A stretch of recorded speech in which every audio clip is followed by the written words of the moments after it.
I know high level, high aptitude technicians, the tech A type stuff, pull motors, tear apart a dash, replace, you know, evaporator cord, can do all that stuff. And they don't even know how to put air in a tire. So if it's a C-level tech and they're, a notch above changing tires and doing, basic service to a car, are they going to be able to, they've got to learn the diagnostic side of things? Or are there tools that are in your truck that are going to kind of coach and handhold them along the way until they get to a point? Welcome to the Garage Grit Podcast. I'm your host, Brad Herlock of AA Shop Marketing, a digital marketing firm for auto repair shops. And if you are looking to grow, if you are looking to improve your shop, if you're looking for new ways to add to your shop, then this is the podcast for you. And this is going to be a great episode for you to listen to. This is another episode for our Origin and Impact series. And today I'm here with Scott Blair of 2U Tire and Wheel. And they have two locations, one in Alabama and one in Arizona. And so we're going to talk a little bit about that. Scott, thank you for joining us. Why don't you real quick introduce the scope of your business and tell us a little bit about the Phoenix location as well. Is it Phoenix? It would be, absolutely. And Brad, appreciate it. Thank you for having me on. So our Phoenix location is where we founded the company. So my business partner in Phoenix operates out of the Mesa location, but he covers both East and West Valley. And so he's built a pretty phenomenal business. The interesting story about how that got started is that my partner, Graham, didn't know anything about our industry. I was the one that came from the custom wheel performance background, tire industry. And he was actually an aviation mechanic. He worked on Boeings and Airbuses for his whole career. And I got exposed to the mobile tire service industry because of my background as an instructor. And I was helping a client in Canada and then saw the idea concept. And then we were going to bring that here to the US. And this goes back 14 years or so, 13, 14 years. And so we were going to launch at Barrett-Jackson in Scottsdale in January. So since Graham lived there, I told him, hey, I'm coming out. I need a place to hang out for about a week and a half. And told him why I was coming. He's like, I'm interested in that. And so I was really curious. I was like, all right, well, you work on Boeings and Airbuses and commercial aircraft. Why do you want to come over here and sell tires and stuff? He's like, I want to build something for myself. I'm tired of bouncing around. Every time a CEO comes in and, looks at payroll, he starts making good money. He's supervisor. And first thing they start doing is whacking payroll, make himself look good. And then he's out the door because he has to train Junior to take over his job. And after about 4 times of that, he was done. So this presented him with an opportunity to get in something he could still do what he loved, which was the mechanical aspects, working with his hands, business owner. He had never done that to this scale. And it was an interesting prospect of being able to take control. And so what we did is, the week that I was at Barrett-Jackson, we had a display van there. He came out several times during the week. We talked about it. I'd go home at night after the show and we'd sit at his kitchen table. We'd drink a lot of Scottish beer and we basically just filled up a lot of paperwork, scattered it all over the table, and talked about what this thing that we didn't even know what it was would be, what it would look like, how would it work. And so with my background, coming from being a commercial fleet manager in a retail store environment, I had a very well put together business plan model of how to go out and build this thing rapidly and do it where it had direct impact, particularly to business owners, fleet owners, and those that had multiple pieces of equipment, which is that's where your real gravy gets going. Not the real pretty cars. The pretty cars are great, but you need your base before you go out chasing Ferraris and everything else ending in I and things of this. So that's where it really started.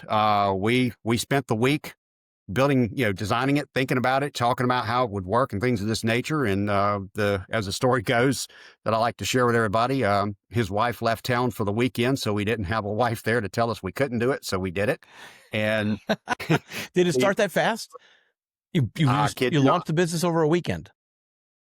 Pretty much. He wrote a check 2 weeks later because I told him he was going to give me a check for a large sum of money to build one of these vans out, and without even asking his wife. And I was like, listen, I'm going to go back to Alabama.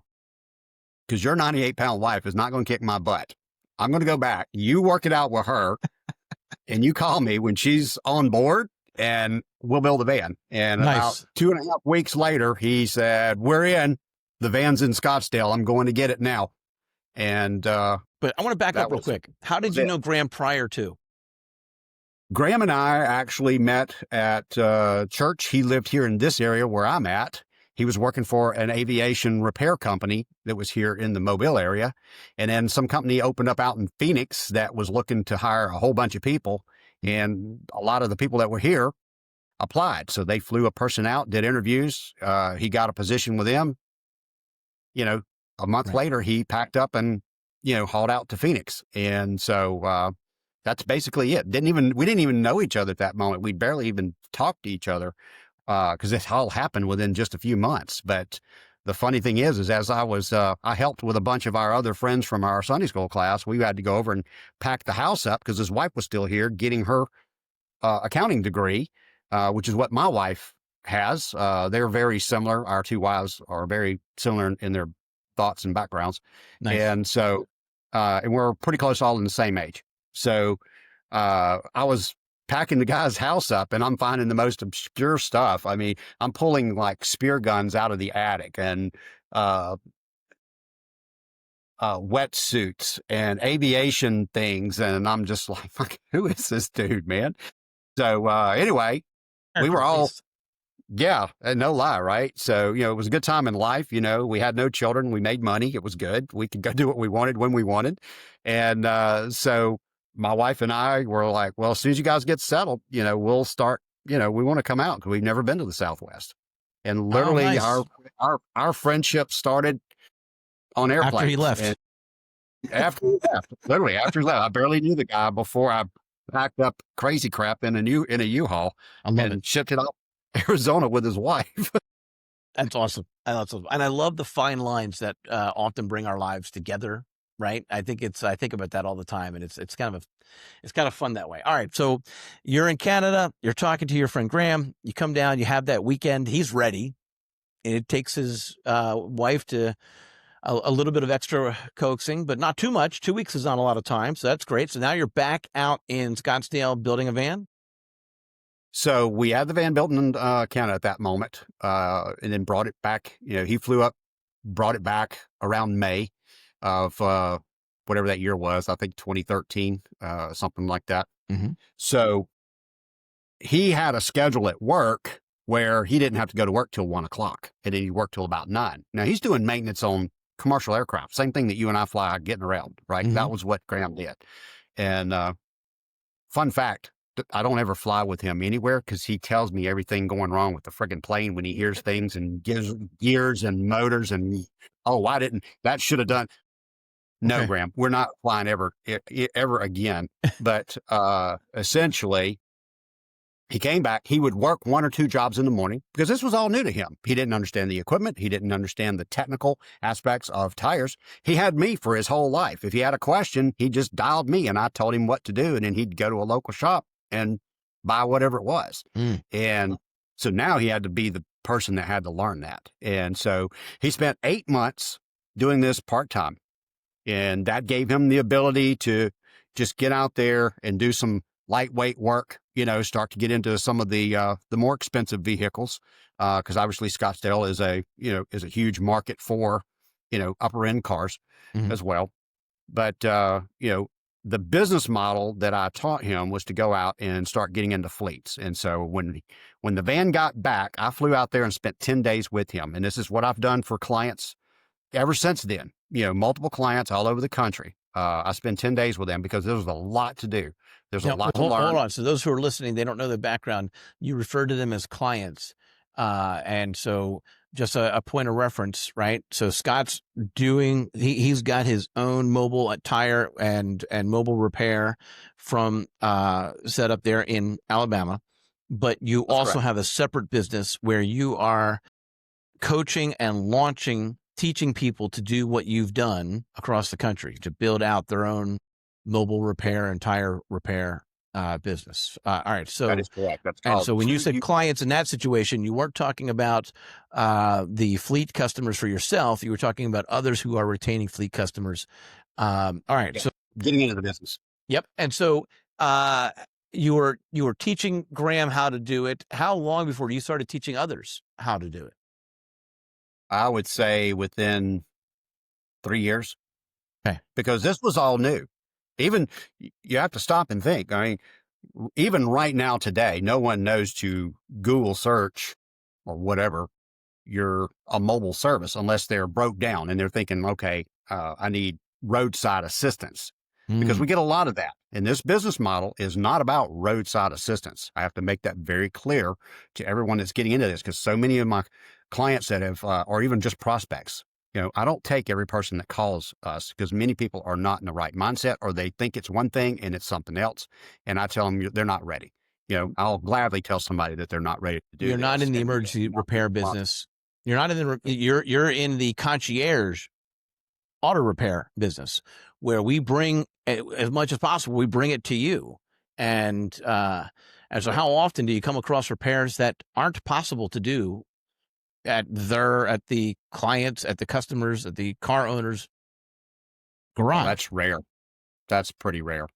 Okay. I mean, we Because have, I know that there's so Graham much has a capability. shop, right? I don't know if you do He as does. well, but Graham has a shop that when it isn't a fit to be done mobile, he brings it back to his shop for that work, right? Okay, so That do is you have correct. the And he same does setup?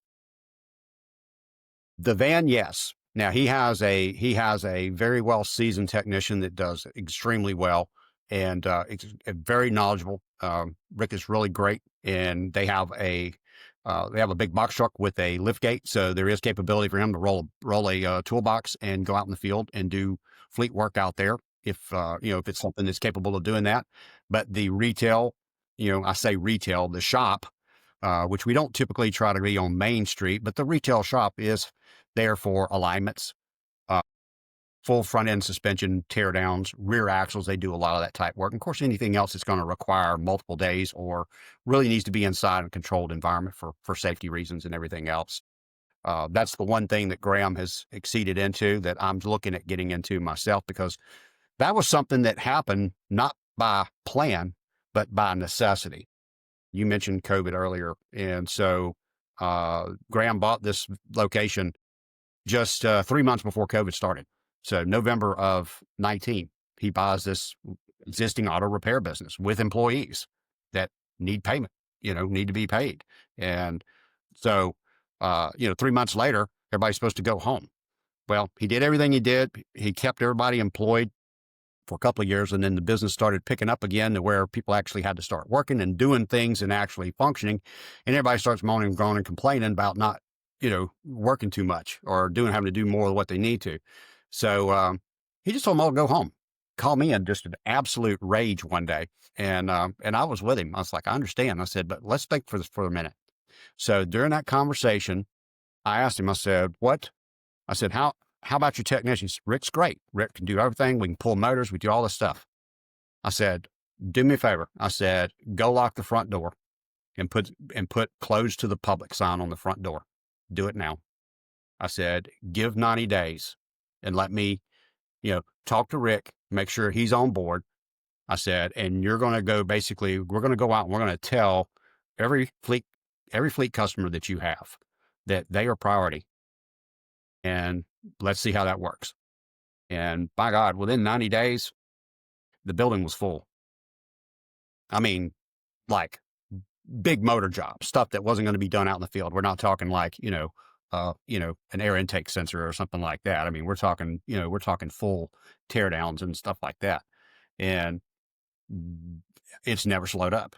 That created a business model that neither one of us had ever considered. But that has done so well that that's what I'm considering in replicating here, based on being able to get the right people. And that's really where it all comes down to. We can we can open buildings, we can build vans. It's all for nothing without the right person. And that's where really, we have to go find that individual. All right, so let's actually look a little bit closer at Graham's setup, right? So he's not open. Like if I'm in Scottsdale, I don't go to him. Like he's not even looking for that kind of, he's not looking for that kind of business. And even if I stop by, it's not available. He made himself a private, a private repair shop specifically for fleets, specifically Pretty for much. his existing fleet customers. And obviously he's built on it since then. And, it's, uh, and so that's the setup now. Is he still doing mobile repairs for just those fleet customers? We do that now for in regards to mobile repairs, mostly just fleets. Yes. Now, if it was a good client, like a good client that had a personal vehicle that needed something, and there was Yeah. an opportunity with the scheduling, yeah. Okay. But And that's what's going on in Phoenix. Now, contrast that. Tell me what you have going on. How much of your business is fleet versus just individual owners? I would guess that at least 60+% Our is fleet. on the fleet side, because that's just that's part of the business model of how I teach people to grow this business, which is get involved with the businesses. And then those business owners, their circle of friends and influence is another 200, 300, 400 business owners. So you do one and then they tell everybody else, or you do work at their facility and somebody else is at the, like several of my clients, they rent space in just a big long warehouse complex. Well, I got a 27-foot long billboard right here, and all I have to do is just show up. And, I keep brochures right here on hand, nice brochures. I have custom built, I design them. I make these custom for all of my clients that want to get into this business. But somebody walks up, I'm prepared, and it's not a business card. It's a trifold brochure, and it in a picture, it shows every type of thing that we do. Yeah. All right. Well, good. So if a shop is looking to expand their operations, but they don't have any more room for any more bays, right? There's no, like, the municipality says, no, you're not allowed to keep growing. You're not allowed to have any. You're not allowed to build another bay or whatnot, or Yep. they can't I renovate. have, Yeah, they you're right can on. grow.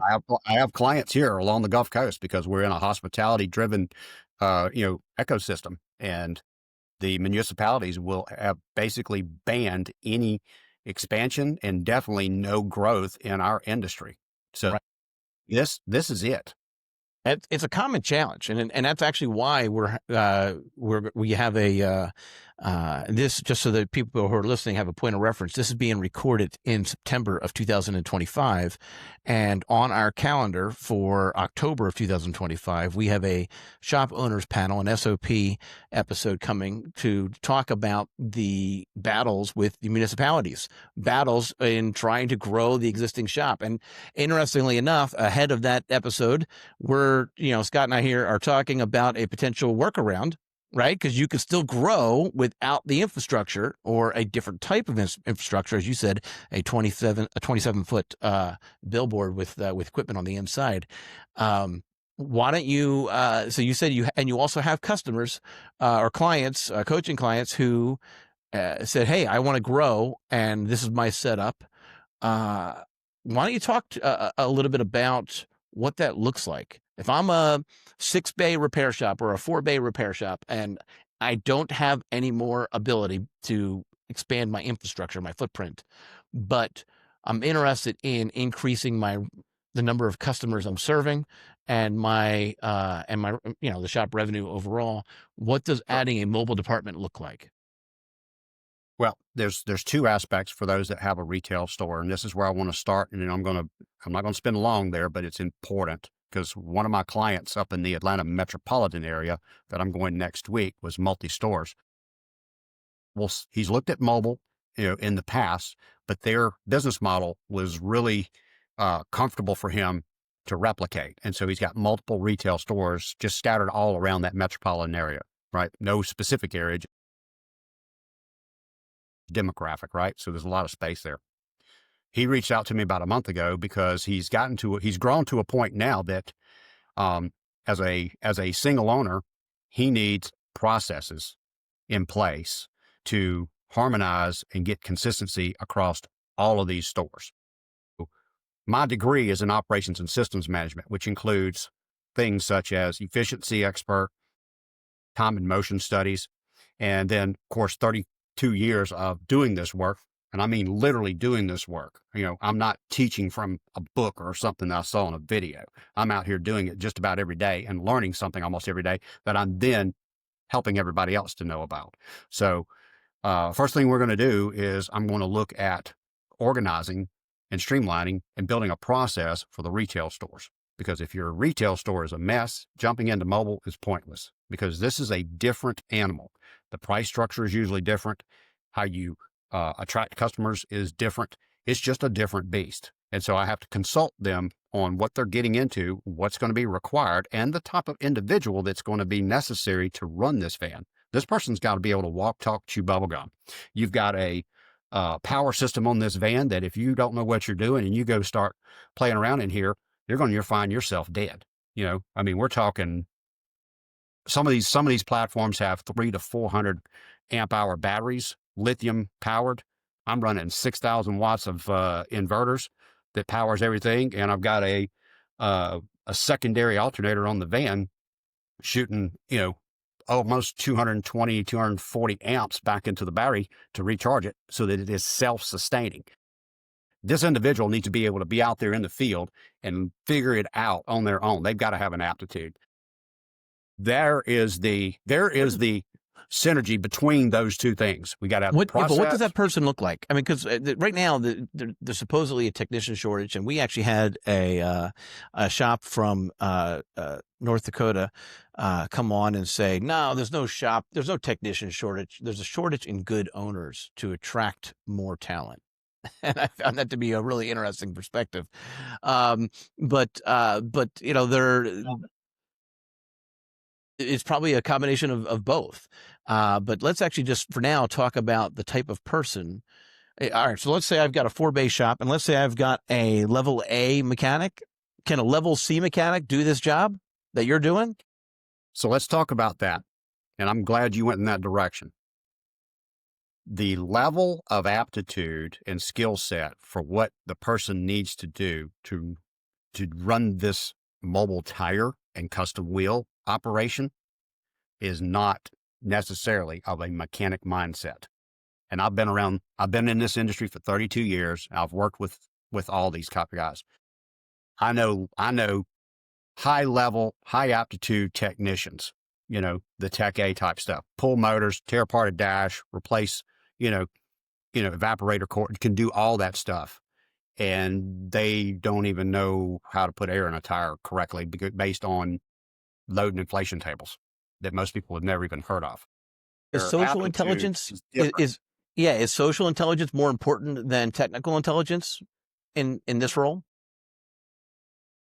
I'm not going to put one over the other, to be very honest.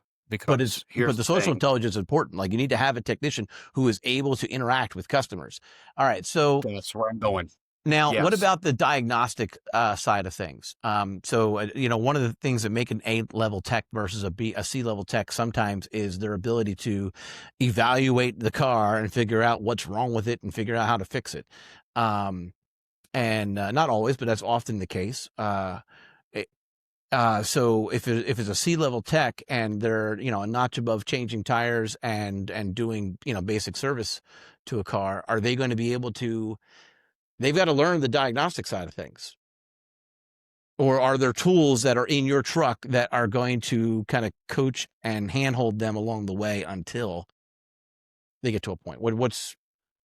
Again, pretend I'm a shop owner and pretend I've got a couple A techs, a B tech, and a C tech in my shop, and I've got a 5 or 6 bay shop, right? And I'm thinking about expanding. The idea of me going out and hiring a brand new person might be daunting. Which of those 3 people or 4 people am I actually putting in this truck and replacing physically in my shop? It might be easier to replace the person in the shop than it would be to find a new person to drive the truck. That is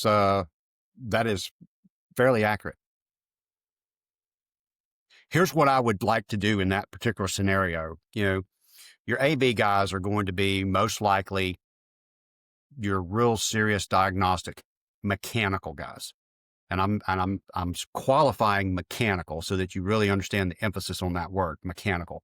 I have friends that are mechanics. I am not a mechanic, and I respect those that can tear down things and put them all back together. I'll wrench on my own stuff, to a degree, but I am by no means a mechanic. But where it takes a different aptitude is when you have maybe like a C-level tech that has knowledge of mounting, balancing, tire pressure sensors, reprogramming, relearning systems, that type of stuff. But they have an aptitude, and they're an enthusiast. They'll work on their own car. They're not scared to go jump into something, not knowing maybe how to do it 100%, but they're willing to watch a YouTube video or, get a couple of buddies over there and think through the process and figure it out. That's the person that I can take. And we have an e-learning platform that's available where I've started taking all of this knowledge from years and started putting it into an actual process that they can click and watch on their phone if they want to, with an e-learning platform. And they can go through a series of videos with an evaluation exam that then gets given back to the owner or manager. And then they can see how well this person is progressing in their knowledge. And so ideally what we want to do is we want to take that person that's got a couple of years under their belt, but never had any formal training. And then essentially we want to put them into a program. And if you look at my trackautotraining.com website, we have 4 stages of learning. It starts off with a virtual, just a simple on-demand, just click play and get one way. The second stage is virtual, where we would set up classes with individuals from all over the country using a medium just like this, where I can go through that same video, but now we can ask questions. They have interaction. And the great thing that I've seen over all the years that we've done that, I'll have a, 13, 14, 15 year plus veteran on here with somebody that started working yesterday. During COVID, I taught more people from the hospitality industry than I ever taught my entire career combined. Why? Because the restaurants were shut down. All the boutiques were shut down, but they look across the street. And if you remember back to COVID, which is very vivid in my mind, we're wrapped around the building for days. And so these people that had great customer experience skills, they've made a living taking care of someone at a table or in a hotel. They understood that because that's how they got paid on tips. Our industry, I think you'll agree, and everyone watching will shake their head, we do a pretty poor job at the customer experience if you look at it compared to everything else. I had these people coming in. Right? It's possible that I listed in my fake scenario 2 A techs, a B tech, and a C tech, right? And but it's entirely possible that the person who's going to be driving the truck is currently a service advisor who is learning to be a technician, or because a lot of times those service advisors are people, which is why they're in that spot in the first place.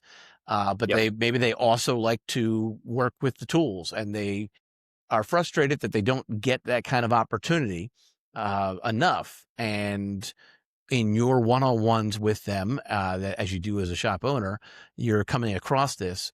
My goodness, that's an opportunity to call Scott and grow your shop through by bringing that level of concierge, that customer experience in a van, and a 27-foot van, no less. All right. So that's interesting. So it might not be any of those techs. It might be someone else. Yeah. So to finish that up, because here's where the synergy starts coming back in. So if you've got the right processes going on in the shop, everything's functioning there correctly, they're doing things correctly. Because the worst thing you want to have happen is have this great customer-centric person. They're doing all the things, they're selling it right, they're doing the phone, etiquette, and the people are coming in. But if the shop is producing a poor quality product, it's all for nothing. If the vehicle's shaking after a tire install or something else, half the dash is lit up, it's all for nothing. So I have to start in the house. I have to clean the house up, and then the mobile can go out there, because here's what happens. That individual that we just talked about with that skill set of being able to be customer centric and be able to do this type of work, guess what? Hang on. So that individual is a brand ambassador for that store, right? And this is what I teach. I'm out doing business development. I'm knocking on doors. You know, there's, the social media aspect. So, if you're out there pushing the Facebook, here's what, here we are, here's what we do, here's all the great reviews and things like that. And then somebody hits the click button and says, okay, I'm going to try these guys. And then this person shows up and they're clueless. It's all for nothing. All that money spent for nothing. So that is literally where the glue starts binding everything together, because this individual is not only building a mobile business, right, to expand, but they're now out there. So they're going to drive mechanic work back into that shop, because we do inspections, right? We're going to do a full inspection out there, all the usual stuff, suspension components, brakes, alignment issues in the tire that we're taking off. If we see that, doesn't matter. I mean, there's all kinds of stuff. I'm here on one of my clients, my really good friend's equestrian farm. This thing is probably close to 1,000 acres right now. And you can't see it's just off camera, but there's horses in this stable that are worth more than my house. And she's got multiple ones. That's her kind of riding around. You'll hear a little bit in the background. You may even hear the chickens, the roosters getting a little wild. We are in Alabama, so we got to have a little ambiance and character for our interviews. And there she goes in her 250 going somewhere. But there's a pair of 250s on the farm with 35 1250s. She's got a 350 that she pulls her horse trailer with that has an RV, a sleeping quarters for her and her son in the front. They're going to leave for Ocala at the end of next week. So I'm here going to do a full inspection, and she trusts me completely. I have a gate code to a multi-million-dollar estate that I can come here at will and do whatever's needed. If she says, I'm about ready to travel, just tell me what needed and get it done. And so it's interesting. That, I want to, no, so real quick. So I've heard people say the following. You ready? Go upscale let me back up. If you're a shop owner listening to this, all right, and you're thinking, well, my customers are, they're constantly complaining about the price of things, and you want more customers that aren't complaining about the price of things, that they actually just value the service level that you are bringing to them, then targeting the concierge space might be the thing for you. Does that sound about right? It is very right. And let me put it to you this way. Let me tell everybody that's watching this, you don't need every business that walks in the door or calls you on the phone. You need to ascertain if this individual is going to be a lifelong customer, if they're going to bring their friends that can be lifelong customers, and how well they value their time. And then they'll understand how much you value yours. We don't have a pricing structure. We don't, beat deals. We don't do any of that. What? No coupons? None. Zero. Now, good. Rare occasion, like right now, and this could be a whole nother podcast. There's some supply chain strain due to ATD being dropped by Michelin, which includes BF Goodrich and Uniroyal. And so that is putting a serious strain on the remaining distributors for that product. So there are issues that we're having to overcome that we have not had to deal with before. And so that's a whole nother podcast. We can go down that road and talk about how that's affecting things as well. Well, and it's that today. It's going to be a different supply chain issue tomorrow, and another one after that. So that's just part of managing the operations and the business. I don't know if again, as shop owners are listening to this, if they're thinking, wait a minute, how am I going to find these concierge customers? And Scott, as you alluded, they're not necessarily searching for auto repair near me. They're not searching for mobile mechanic necessarily either, right? Those are probably, that's correct. Those auto repair near me is a very common search, but that's not necessarily the customer that you're looking for in the mobile space. And they're not taught to search for mobile mechanic because it's not as common of a thing for the average customer to be thinking about. And so I like where you honed in on is the opportunity on social media. And as you know, from my background of digital marketing, I saw a lot of opportunity there to do the right type of ads and the right type of post to bring possible customers into the right funnel.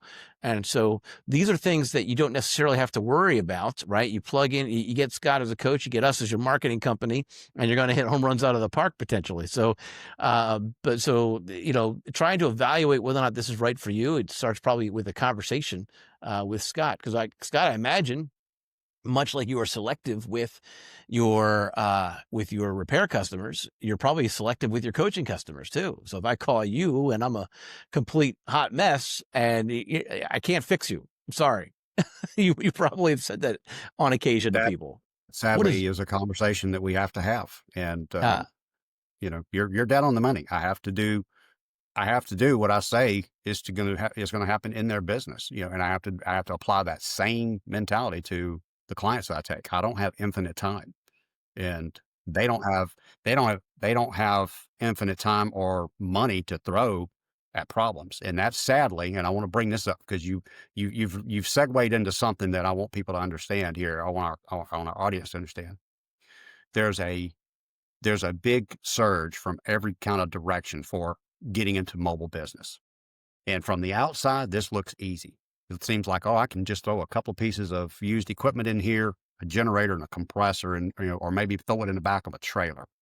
And then there's some people out there that's actually trying to sell this as a franchise model. I would just simply say this. I'm not going to say do it or not do it. I'm going to tell you, you make sure that you talk to as many people as possible, including myself, if you'd like, and let me give you the real raw information. And then you decide what's going to be best for you, because we've had franchises come and go that took life savings away from people. Some guys got divorced because they saw a dream and they threw everything they had at something that was not what it pretended to be. And we see this. I see this even across big, huge markets with VC money throwing tens of millions of dollars into something like this, to see them do nothing but fail within a couple of years and just blow money and accomplish absolutely nothing. So Well, that's what I hold want. on. Is that what it costs? If I want to open up, if I have a shop already and I want to expand and open up a mobile segment of my business or division, is it going to cost me $10 million? No, it costs you less than 200,000. It Okay. should. And does that include a model of the van that you're currently looking at? Man, that's turnkey, and that's putting the guy on payroll, because it's going to take them about 6 months to really get their feet underneath them and Okay. start producing positive. Budget 200,000, and that's with a van that's set up to do just about anything that you can throw at it. Now, I don't want to give away the magic, but can you? And I know that you've got your laptop set up there in the van. How much work is it going to be for us to kind of, like I said, and I don't want to give away the store. I don't want you to tell, show them exactly all that's going to be included in their van. But can you real quick just show a couple key points to contrast the compressor in a trailer versus what you have? Well, yeah. Can you walk around for me? Can you spin that around? Yeah. I'll just do like this. Okay.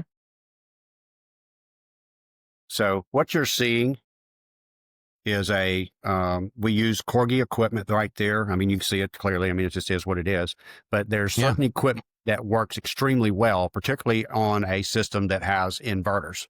So this equipment here is 110 volt, not 220. It's compact, lightweight, because GVW is a concern about anything that we do and build. But then it's how much can we put in here? I have tools on board here, and I'll swing over there and I'll show you what I have. That's a full complement of Havika precision balance tools that goes on every van that I build.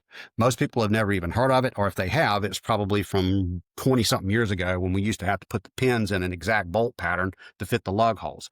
That day's been gone. They've got pin plates now that just rotate on a gear set to different bolt patterns. But the ability to go out in the field and do the precision balance that we do, we can't afford comebacks, right? Think about that. That's right. That's hundreds of dollars of my time. if I have to go Right. back and do something over because of something that we did, or we just, Right. right. A It's lot of the comeback cost is significantly more because it's inverted. You've got to come back, right? As opposed to they come back to you. So that's it. that's enormous. Absolutely. You can't afford that. And Right. anyone that gets into this business and relies on nothing but the cones that come with the balancer, the cheap stuff, I Mm. mean, that's the least efficient way of balancing, least precise way of balancing. Whereas all of the Havika stuff, which is part of what, we include in this package. Anybody's interested in learning about that, they're welcome to call me up, and I'll explain to them what they need based on what they want to achieve in their facility. Because I've got everything. I can do all kinds of stuff that most people may not need all of that.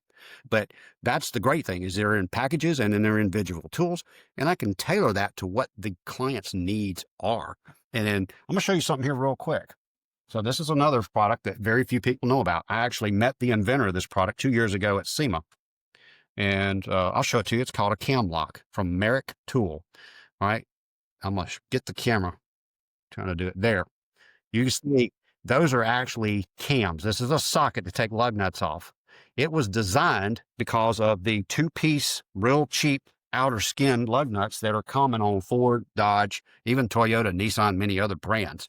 That thin outer shell of a hex gets distorted, twisted, and then your regular socket won't fit on it. These close like a camera aperture. So the tighter you put pressure on it, that cam lock slides past each other and squeezes on the flats. And you can actually use that tool to correct slightly damaged lug nuts and reshape them to be able to not have to throw them away, or take them off quicker and then sell the customer with the good one-piece lug nuts from various manufacturers.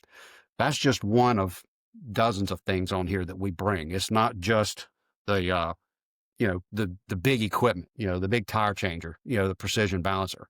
You talked about the trailer earlier. Well, a trailer is good for compact, but now you got to have a tow vehicle, right?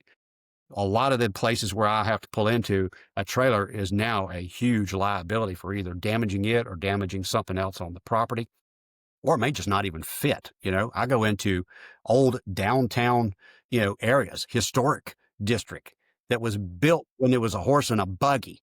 And I'm in a Sprinter van, and I mean, I've got tree limbs and, 300-year oak trees that I'm trying to miss. You're not going to get into somebody's house with a trailer and do that kind of work, but they're willing to pay what we charge without question, because of the level of aptitude and expertise and the precision that we bring. And that's what's got to be included in what you're Yeah, but doing. also the service level, the fact that they don't have to take their vehicle to the shop, that you're coming to them. That's a huge factor in what they're paying for. Absolutely.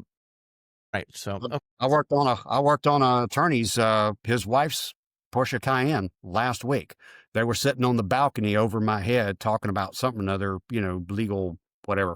And I've got airbag jacks. I was literally parked under the condo.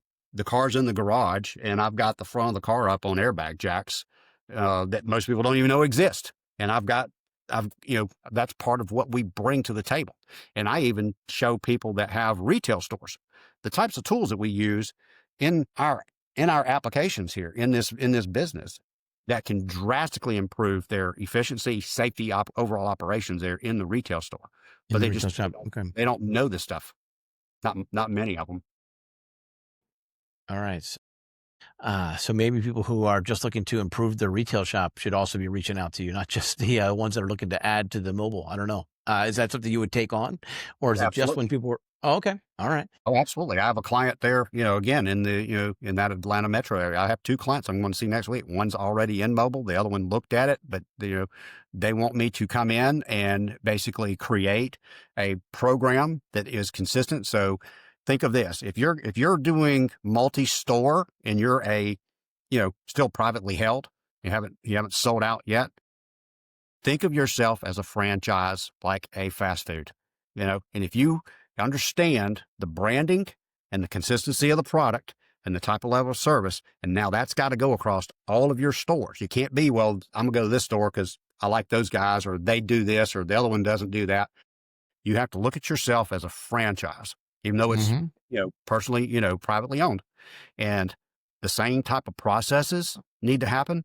and the tools and the expectation so that what's delivered to the customer is consistent. And that's what I'm going up there to have a conversation about them about. Yeah. Yeah, Okay. building that program for them. And I've heard that theme before, as far as how different shops make sure that. I had one shop in New York talk about how they have a slightly different people process than other shops because, or as a result of how they've done it, all of their cars, all of their customers feel like it was all done by the same person. And it was interesting. It was to hear that. Because I understand the value of making sure that you have that consistency in place. Um, okay. We talked a little bit about how you got into this space. When you did you have a background in mechanical? You said you went to school for operations management. Did I get that right? Right. That was basically, looking at overall operations and then designing workflows, processes. I had a background in computer science, which, coming through the 80s into early 90s, that was a big deal. So I'm extremely proficient with Microsoft Excel and some other things but yeah, so that's what I bring. And Graham, my business partner, I want to give him some contribute to this as well. He, because of his background and mental capacity of fixing, things such as friggin' airplanes, right? Um, he got into, when he got his van, he really dialed things in and got some things into the van that I hadn't even planned on, and I'll throw one at you. We have an auto inflator mounted up in here next to our tire changer. That's a digital process that allows us to be able to, once we've popped the beads of the tire, and I want everybody to listen to this, right? If you're not popping the beads of the tire and then letting it deflate, and then reinflating that tire to the correct pressure, you're skipping a step and you're causing a vibration or potentially causing a vibration in that vehicle that has nothing to do with balance. If you want to know more about that, you can reach me and you can call me and then I'll tell you the truth on that. But here's what Graham did. He saw how long it's taken for us to stand there and hold a hose and push a pedal to put air back in the tire. And he found the digital auto inflator, mounted it up, called me up and said, "Hey, this is the way it works right here." So after the tire has popped onto the bead of the wheel, it's deflated, and now we need to reinflate it. We can core it. We set the digital inflator, put the hose on there, press a button. We walk away and go get the next tire, or turn around in the van and work on balancing the previous tire if we're already into the process. Here's what it does. A $400 auto inflator buys you 15 labor minutes on a typical 4-tire install. That may not sound like a lot, but you run through 4, 5, 6 sets a day per person and start looking at what you want to, talking about the time and motion study, right? I'd like everybody take a look at how long your techs are holding an air hose, pumping air into a tire, and use a stopwatch and see how much that turns into labor dollars in a day, and then start extrapolating that out. That number gets big and nasty in a hurt. And you're paying somebody to pump air. A $400 tool will do that. That's just part of what I bring to the table in both the retail as well as how this van is set up. It also applies to that. You're talking about the motion study and being able to analyze all of those different steps along the process. And that kind of plays into that, I guess.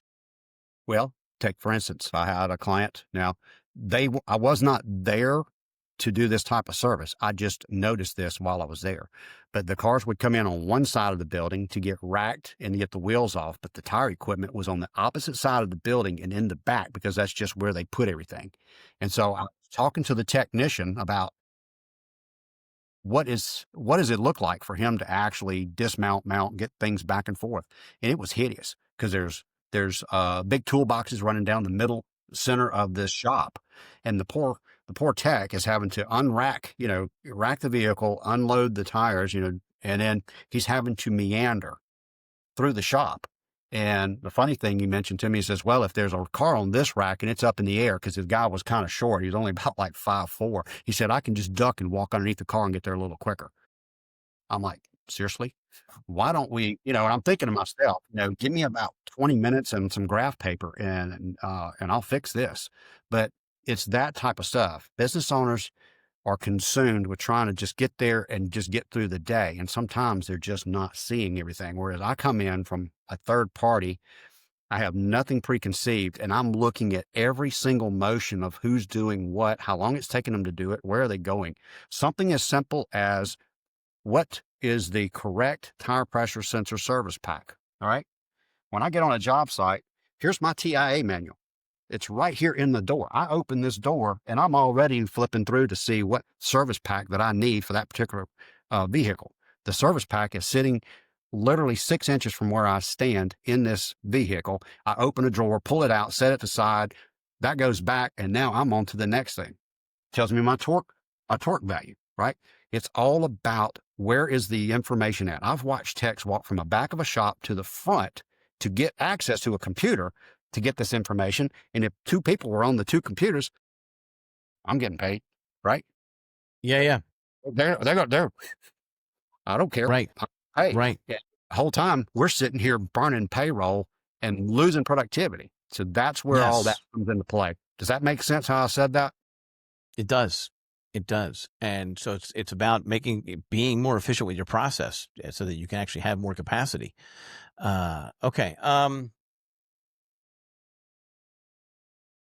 If do you just come in and evaluate and then be done, or is it like a monthly contract when people work with you? How does that play custom. out?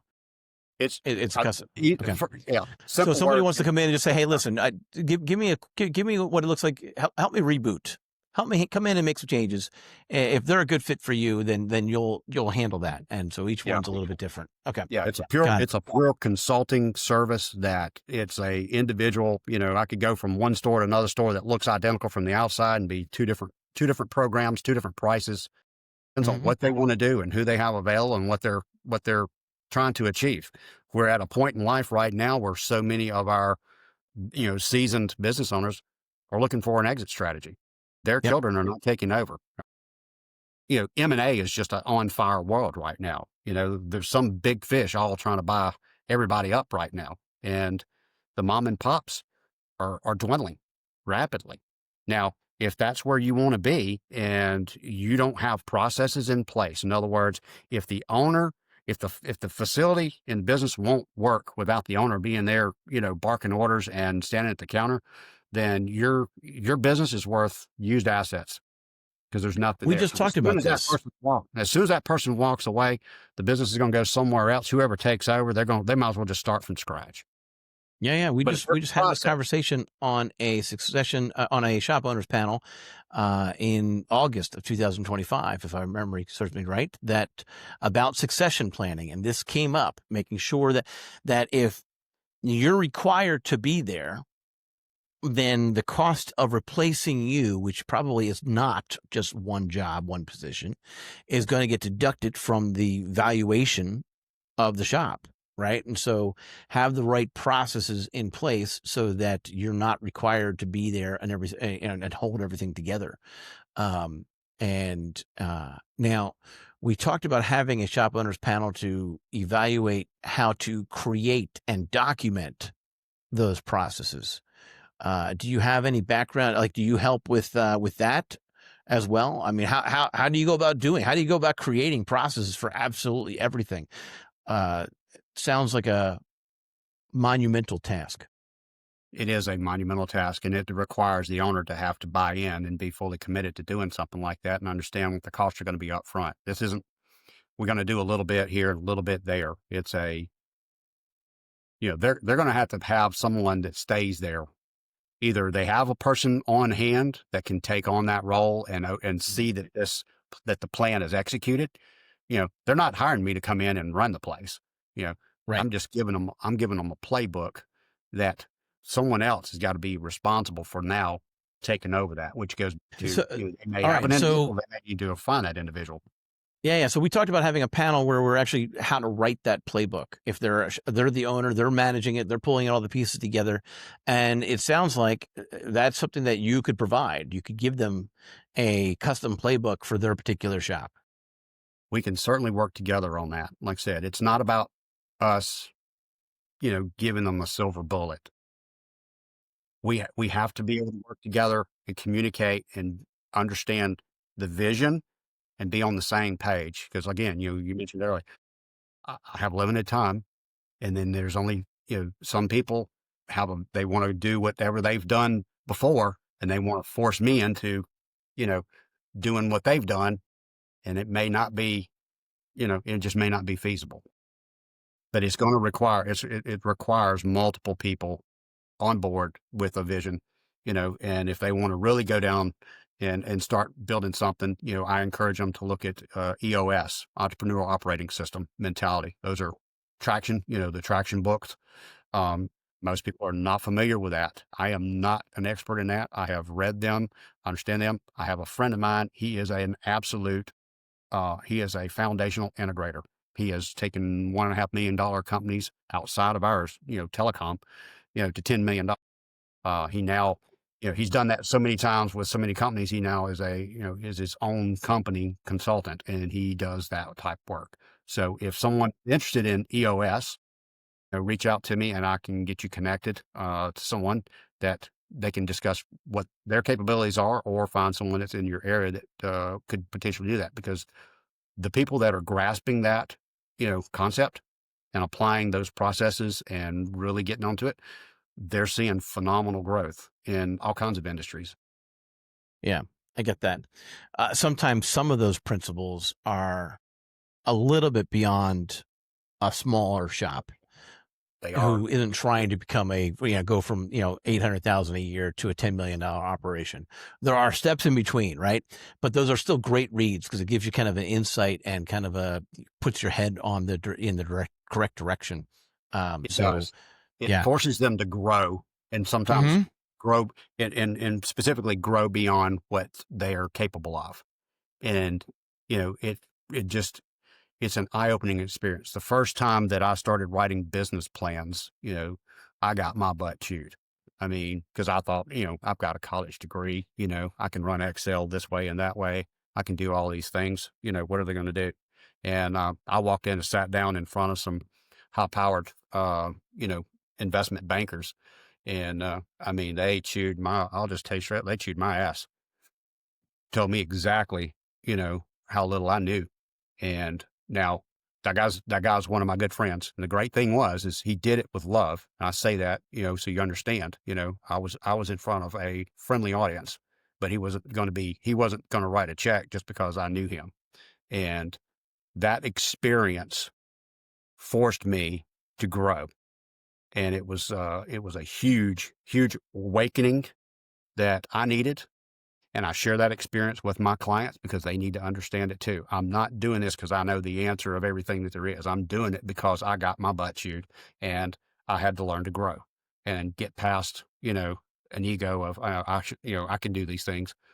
No, that's a different world. You start getting into that.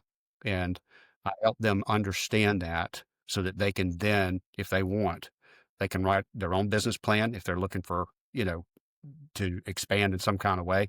And I've created business plans now for, I don't know, a dozen, 20 people, maybe something like that, that they've taken in and sat down, done presentations with using a format. Now I don't fill it out for them, but I give them the structure. And I tell them, this is a bankable business plan. If you do this and then learn it and plan on these kinds of questions and give these kinds of answers, you've got a higher than better chance than to get the funding that you need to do whatever you're going to do for your expansion. Excuse me. Right. Does that make Yeah, sense? it does. It does. And I think that there are different types of business plans, and if you're going to write a business plan specifically for funding, then you are going to write that a little bit different than if you're writing it for just an internal document to make sure that you are headed the right direction for you and your wife, or you and your business partner. And then inside Absolutely. of that, you could potentially have processes again that are being used internally for your shop foreman or whatnot, or general manager or district manager. Those are different types, have different applications. And so you've got Yep. experience with doing both. And that's, That yeah, would be it's me. definitely a lesson learned. Yeah, that would be like an empowerment type vision statement where Yeah. it's the owner's vision. And right now you need everybody to buy into that vision. Right. The numbers, just use just use the big top number for what your aspirations are. Don't get into to the muck of it. But what we want to be able to do is, maybe go to a lead tech and talk about, okay, where is this person at in their career, right? If they're a 35, 40-year tech, right? You're not going to grind them for another 5 or 10 years getting productivity. What you need to do at that point is those techs need to be put into a position where they're edified. If they're good at what they do, is to then bring on a younger talent that can next 2 to 3 years learning what they need to learn. You're going to have to just suck up the payroll. And I'm sorry to tell you that, guys. I'm in the same boat, right? Training hurts, but it has to be done because if your main tech decides one day to walk out the door or has a health issue, and I've watched this, I got friends that had this happen, you know, health issue comes up out of nowhere, or their spouse has a health issue, and now your tech's taking care of a spouse, right? This is the world we live in. All of a sudden, you got a guy turning huge hours. It's not there anymore, and your business was predicated on what you were able to produce to what the public perceives you as being able to do, and now your main guy's gone. This thing's gonna be a world of hurt. So that's what we do in regards to that type of a business. A business plan is to edify, find individuals, hopefully, that can then help be a part of that system and become the instructor, so that they can still be making good money, but share that knowledge. And also part of business planning is making sure that when you go through the process, you start to realize your bottlenecks, your the areas where if you lose this, you're completely up creek, right? And so it forces you to say, okay, what if? And I was talking with a shop owner who was telling me how when they said no, they up and fired their top two mechanics. They're like, this is not working. You're done. Right. And because they had built connections in their community, they actually found a mobile tech to come in and be kind of as a subcontractor until they were able to replace those people. And so, interestingly enough, if you're thinking about actually adding a mobile division to your operations as an opportunity to expand, you can be other shops' backup plans. And so now it's a friendly competition as opposed to direct competition, because you might actually be the redundancy. But so anyway, so that's twofold, right? When you're doing the business planning, you're thinking about, okay, do I have redundancy here, here, and here? But also by adding this a mobile technician. You didn't jump in and say, yeah, that's exactly right, like you've done a couple times during this podcast. How do you feel about being the backup plan for your competitors? That's actually happened here recently. A friend of mine that has a Okay. full service tire store, and they don't, they have tire equipment, but they're not in that space really. It's there for convenience or in an emergency need, and something happened with the with the balancer. And so, um, I mean, it's just one of those, oh crap. So I'm Yeah. able to just, I pull up in the backyard, and they roll the stuff over here to me. I spun it up, handed it back to them, gave him a bill. Nice. Customer doesn't know any difference. I've had other clients that have repair businesses that don't do any tire work. One's a BMW, Mercedes, Audi specialist. Mm-hmm. They sold all their tire equipment because it's not their world. It's too aggravating, and they can't compete on that level because it's just an every once in a while. But they can call me. I got a 535i sitting up on the rack. It's got this, that, and the other, ball joints were shot, whatever, tore the tires up. I'm gonna have it on the rack for 2 days. Here's what came on it. I'll shoot them a PDF file with 2 or 3 options with the price for the customer. They tell me which one they want, and I show up and get it done. Customer shows up, the cars are fixed, the new tires are on. My friends know it's going to be precision balanced because they know the kind of equipment that I have. Yep. Boom. Everybody wins. Now, it sounds like there's 2 different levels or 2 different businesses available here. The mobile mechanic and also mobile tire and wheel repair just by itself on a different level. Is that what I'm hearing? Do I understand that correct? Could very well be. Now, I mean, ideally, you Good. would like to have them both under one roof, one brand, so that they're, they're not duplicating insurance and overhead. I But got it. I recently met with a guy who's probably in his late 20s. He started a mobile mechanic business up, and he went to the chamber, local chamber, and one of the gentlemen that's for does business development, been knowing me for years. He said, "You need to talk to this guy." So me and the new mobile mechanic guy, we met at a just a little restaurant here about 2 months ago, just to sit down and start learning. Now, this is still a who are you, and what can you do kind of a thing. So we're not referring anything yet, because he's at a very early stage, and I need to get some confidence built before I would really turn somebody over to my clients. Because if I tell my clients this is the person you need to have, they expect this individual to be at the level of what I provide, and I'm not going to do that just because I met somebody at a restaurant one day. But now in the future, that that could grow. I need to see how well their customers react, and what issues that they may be having. But essentially, they are two distinct businesses, but preferably they would be under one roof, one brand, because your insurance isn't going to go up hardly anything by doing them both. But individually, you're going to have to foot the whole bill, all the marketing aspects and all the things that you would do if you had, if you have to create a marketing plan for two businesses, it's 100% on each one. But if you have two aspects of the same business, saying mechanic and tires, Right. didn't take but another 3 more seconds and a little bit more, maybe a few more minutes in SEO. Yep. Done. Right. Yeah, well, a little bit more than that, but yes, you get the idea. I agree, and so that makes sense. All right, so uh, what else should we be talking about here that we haven't already? I think we touched on a lot of stuff, and I think if somebody is actually thinking about expanding, I think we've kind of put them in the right direction, and obviously they should be able to be reaching out to you. But before we go there with how to connect with you, are there any other topics that we should be kind of visiting before we wrap this up? Well, the one thing that I would probably just say is, for those business owners, no matter what you do, go to SEMA, get out of the building, and don't go to the parties. Go upstairs on the South Hall and get in the tool section. Spend a day or 2 days, whatever it needs, going through the tools that are out there.